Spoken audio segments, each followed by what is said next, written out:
Welcome to the perfect podcast show on the USA Global TV and Radio Network.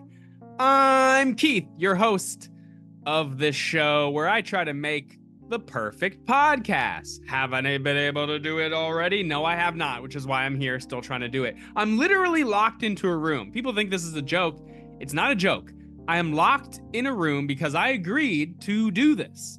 Someone said, hey, you make the perfect podcast. Yeah, I'll make the perfect podcast. How hard can that be? Sure, you have to be locked in this room until you do, and you can't leave until you make a perfect podcast. Sure, how hard can it be? And I'm still here, locked in a room, because making a perfect podcast show is hard. Because what is perfection? You know, what is perfect?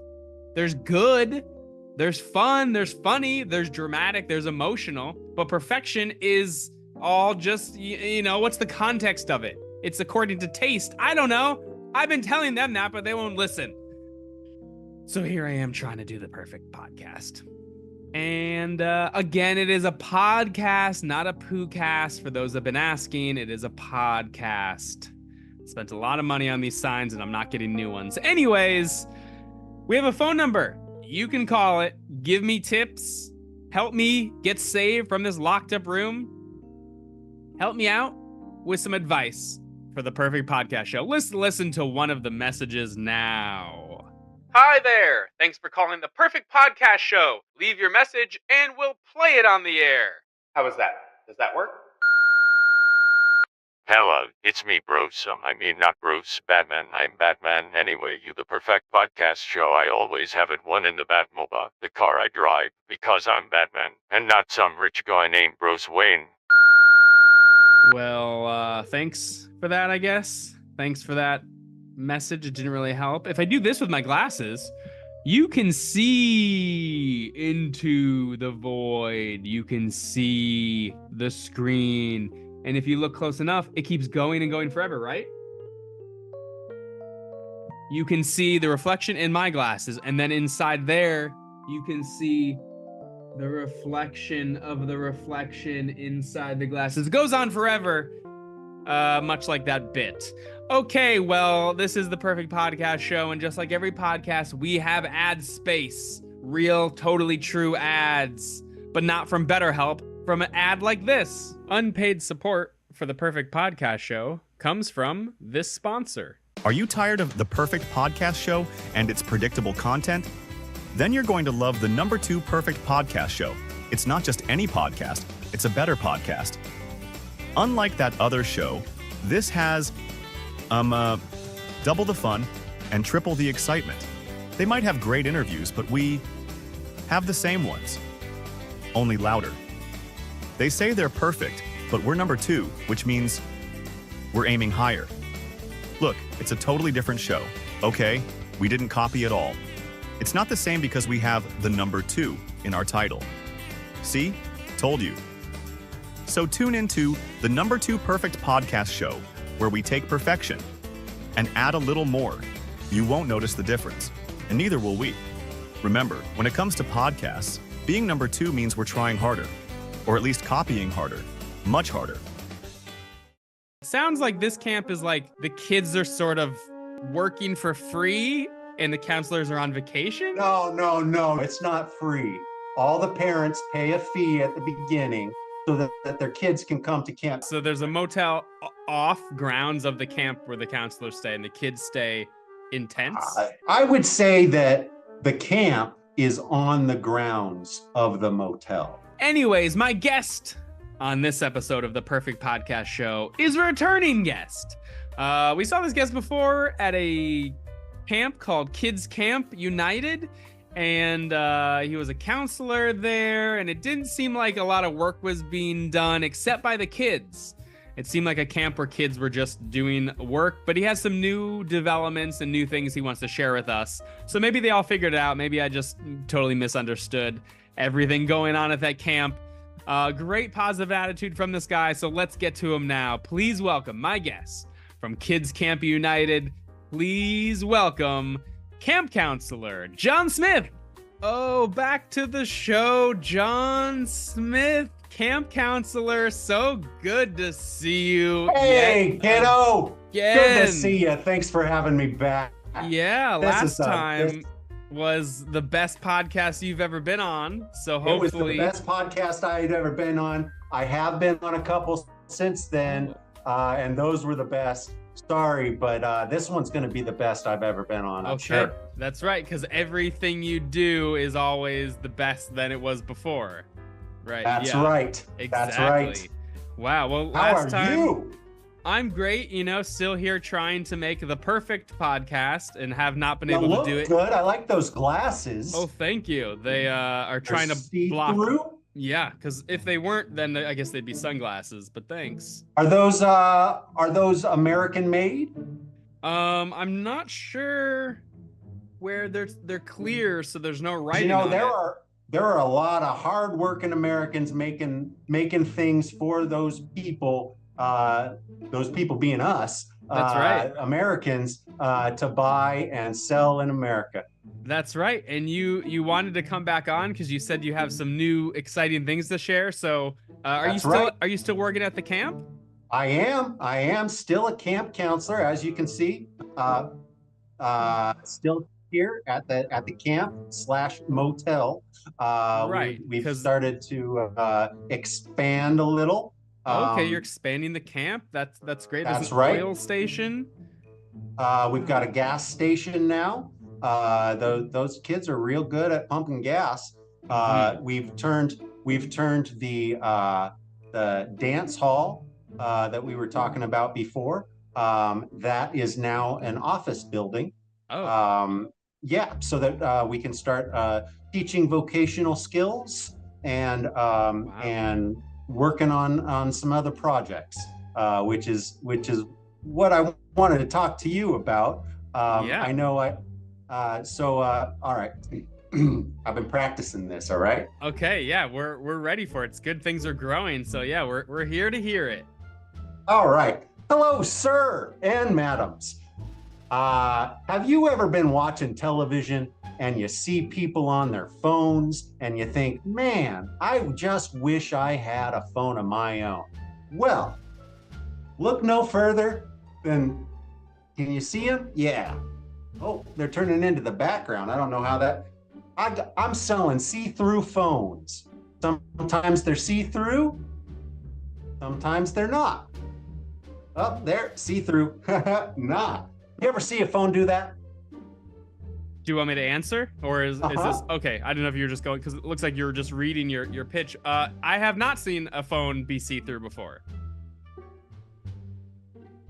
I'm done. Oh, that's the end. That was my pitch. Yeah. That was the end of it. Like, yeah, you have phones that are see-through and sometimes they're not. Okay, yeah. So you're. Is this like a side hustle? You're at the camp and now you're also selling like. I don't ever think of anything that I do as a side hustle. Everything that I do is 100% upfront, facing. Right. So sometimes I am on this. Sometimes I'm on the side, but I'm always facing forward. Right, up front, right, and not side hustle. Yeah. So are you like working for like Verizon, or these are like you? No. These are all from me and the camp. We are creating something that we're putting out into the world, and people are going to enjoy it as much as I do. So these are not like resold phones that you. No, we made these from scratch. So the camp is making phones now.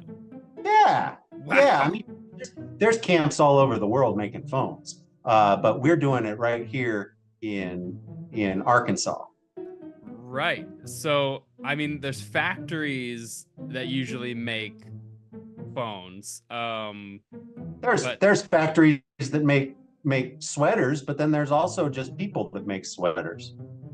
Right. And I don't know if I'd call them camps necessarily. It'd be more like they're factories and they're like a place of business more than a camp.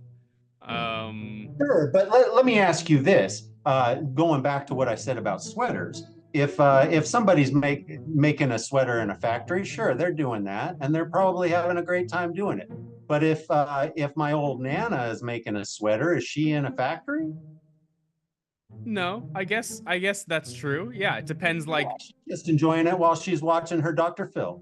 Yeah, I wonder the context. Like if it's like an assembly line, and you are forced to make it because that's your job, then that's more of a factory versus like this is a hobby of mine. What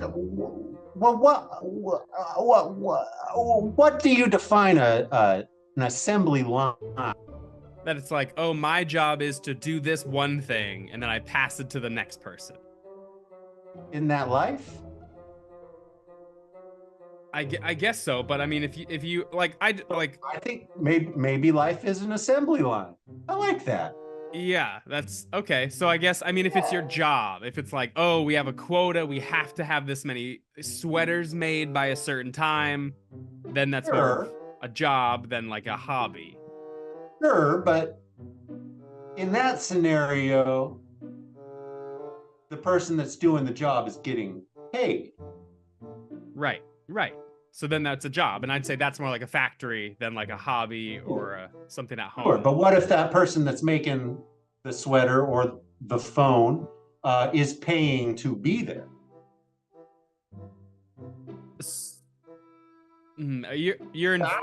You're inferring, and I guess saying that these phones are made by the kids whose parents pay to be at this camp, and they're paying. Right. Yep.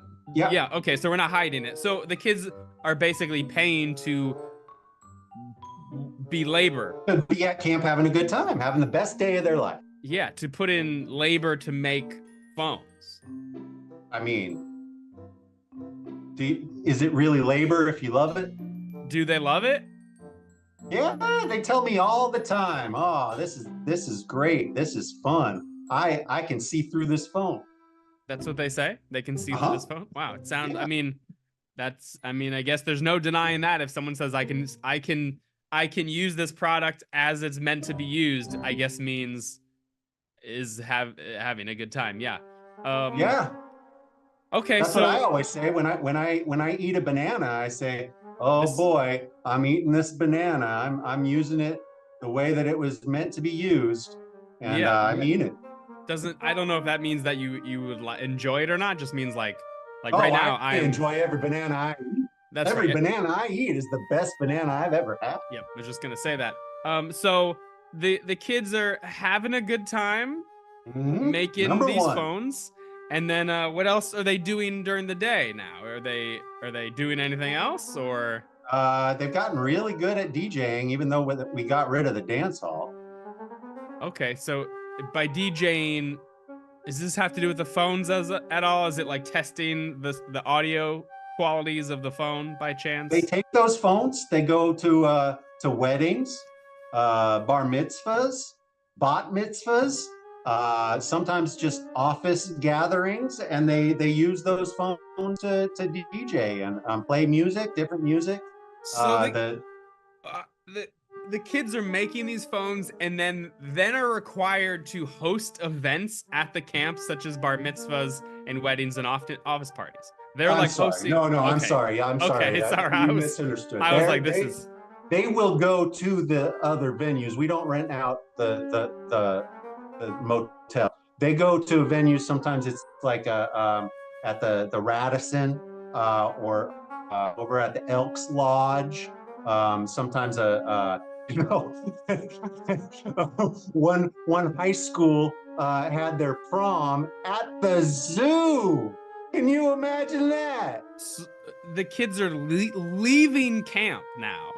Yeah, of course. Yeah, they can come and go as they please. Right. I mean, I'm not saying it's a prison, but like they are paid. No, they're paid by their parents to have to be at camp, or they'll be supervised while the parents are not available. And now they're off going and doing jobs like hosting weddings. Yeah, that's right. It doesn't sound, I mean, it sounds like there's some child labor law stuff here. That's not also what the parents signed up for. It sounds like I've never read any laws about child labor or about workman's comp or overtime or paid leave. I've never read any of that information. Oh, that's okay. I thought there was more to your statement. I mean, I just never read them. So I don't know. I mean, it feels like, you know, we're learning about this camp more, and now you're having them make phones, and then going out and hosting parties where they're unsupervised, these underage children. It feels like I'm gonna have to report you to, not to you, but the camp, to the authorities. And you're just there, but it feels like this camp. Which authorities? I'm not exactly sure. I'm gonna have to like ask around of which authorities, because it just feels like this is sort of a shady camp at this point. Like before, the kids were sort of doing chores, but now they're actually working in a factory to make phones and then having to go out and host parties. As cute as it sounds, as a little kid host as a DJ, yeah, it's adorable. A little kid as a DJ, really cool. But also, if the parents have not okayed this, it does not seem that is okay. So maybe I should just get the okay from the parents then, and then it'll all be okay. Look, if the parents sign up and they know what they are putting their kids into, it still sounds like there's probably some laws being touched here to have kids working, but that's, you know, that's between the parents. I don't know the laws. I don't know the laws, so I don't know. I gotta say, these accusations, they're the best accusations I've ever heard. Yeah, I thought. Good job. Yeah, I'm proud of you. Well, thanks. I think you've done a great job. Well, thanks. It's not. I'm not trying to get compliments. I'm just worried about what's happening here. Those are always the best compliments when you're not trying to get them, right? That's right. Because I'm not asking for a compliment. It just feels a little shady here, and it doesn't seem right that kids like, hey, go to this camp, and now they're going to work. How are they even getting to these other locations? They're not old enough to drive, and you're not driving them. We've got a garage full of cars. Like I said, they're good at fixing up cars. So we've been getting junk cars, and you know, we'll give the person like $100 for their old VW. And these kids will fix them up, and that's how they're getting places. So the kids are fixing these cars and then driving themselves, underage with no license, to the venue where they have to then work. Yeah. And when they go and like host a wedding, and they get, and that's a paid event, where's that money going? Oh, it goes into the upkeep of the motel. The office, you know, it costs a lot to run the lights and the coffee bar, and then like I said, we're giving money to the people whose junk cars we get, so it goes into a pool. Yeah, so not the kids. I mean, I'm happy that I'm definitely happy we got to learn about this, and it's got to be a little bit clear, but I don't know if I support it. And you're on my podcast, and I can't say I support this or agree with anything that's happening there. And I am gonna have to report. We live different lives. We're different people, but we can respect each other. I think that's an important thing in life. Is respecting each other. That's right. It feels like if I was a parent that's like, oh, good, I sent my kid to this camp, I would be upset to learn what was happening. Well, hey, I know one person who loves having their kids here, and that's me. Oh, your kids are here? Yeah, that's right. Yeah. Okay, well, I mean, that makes sense because you're there and you're reaping the benefits of it, and you know what's going on, so. And you know what? They're the best kids I've ever had. Well, yeah, if they're your only kids, I think anybody would say that your kids are the best. Okay, well, I am gonna find someone to report you. I don't know exactly where. I got to do some research. But you know, I will leave your name out of it. I will just say about the camp itself. Thank you very much. And then whatever's gonna happen is gonna happen. But I mean, good luck to you and the child labor business that's happening there. Thank you very much. I appreciate that. Yeah. I gotta say, this was the best podcast I've ever been on. Okay. It has been a pleasure. It's the highlight of my day today. Good. You're getting real good at these accusations. Yeah, thanks. It's not really what I wanted the show to be, but thanks for being on again, John Smith. Absolutely. Wow. Anytime. And hey, Again, if you'd like a see-through phone, just look for us on the web or call and or just pop on by to the motel. Yeah, not even a camp. Okay, well, thanks. We'll see you later. Bye. I mean, it's not okay. It's not okay to have basically what seems like child labor. Making phones, working events, driving cars illegally without a license. I don't know what the rules are in Arkansas, but I'm pretty sure it's not okay, at least anywhere in the country. So I am gonna figure out who to report this to. Look, I want to report this incident. I'm not gonna trick it and try to report to have someone come save me. I'm not, okay? Can you report the incident then? I'm telling you, yes, you can put my name on it. Report the incident. Report that there's child labor happening at this camp. Okay, it doesn't, you do it then. I'm not gonna talk to any authorities, but you can use my name, okay? Great. Okay, well, I guess that's taken care of now. It's always good to do good deed when you see others in need, just like I'm in need of the perfect podcast. And this one wasn't it. It was not. It was something. It was something, but not perfect. I want it to be perfect. Well, anyways, thanks for being on again, John Smith. Again, I don't think it's your real name. I don't think that's your real name. But anyways, thanks for being on, and thank you for watching. Thank you for watching. This is always a great time to play and to learn about people and all different kinds of ads and fun stuff like that. So thanks for watching. Thanks for commenting. This has been the Perfect Podcast Show. This has been the USA Global TV and Radio Network. And I have been I can't ever say it, and am still Keith. We'll see you next time. In the world of podcasts, there's one that's unique. A show that's living, bursting with mystique. The Perfect Podcast Show. It's the talk of the town every Tuesday. Keith takes the microphone down. With ambition and dreams of perfection inside, they strive for greatness. Shining new limelight, but sometimes things don't go according to plan. Even the best laid schemes get out of hand. Keith, the host with a voice that's grand, leads the charge, a captain guiding the band. With each episode